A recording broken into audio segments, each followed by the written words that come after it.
வாய்ப்புகள் நம்மளை விட்டு நழுவும் போது என்றைக்குமே அதை நினச்சி நம்ம கவலைப்படவே கூடாது. என்னோட லைஃப்பில் நடந்த ஒரு இன்சிடெண்ட்டை பற்றி தான் நான் சொல்ல போகிறேன். நான் படித்து முடித்த உடனே பெங்களூர் ட்ரை பண்ணேன். அங்கே உள்ள ஒரு இண்டஸ்ட்ரியில் இன்டர்வியூ அட்டன் பண்ணி அவங்க கால் பண்ணுறேன்னு சொல்லியிருந்தாங்க.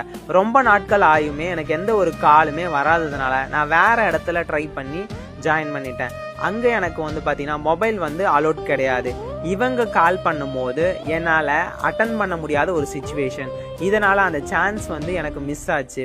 இதை நினச்சி நான் கவலைப்பட்டுட்டு இருந்தேன். அப்போ தான் நான் யோசிக்க ஆரம்பித்தேன், நம்ம சுயதொழில் பண்ணால் மட்டும்தான் நம்மளால் அடுத்த கட்டத்துக்கு போக முடியும், நம்மளோட அடையாளத்தை வெளிப்படுத்த முடியும்னு சொல்லிட்டு நான் உணர ஆரம்பித்தேன். இதனால் என்னுடைய ஒர்க்கு ப்ளஸ் பார்த்திங்கன்னா என்னோடய கோல் இது ரெண்டுத்துமே நான் சேம் டைம் ஒரே மாதிரி மூவ் பண்ண ஆரம்பித்தேன்.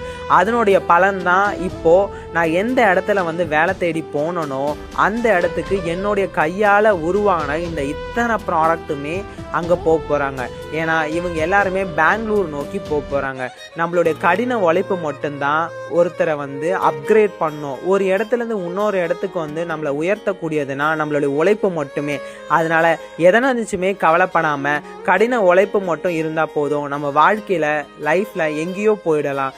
எப்போவுமே மனம் மட்டும் தளரக்கூடாது. நம்மளுடைய எஃபோர்ட் மட்டும் போட்டுக்கிட்டே இருக்கணும். கன்சிஸ்டன்சி ரொம்பவே இம்பார்ட்டன்ட்.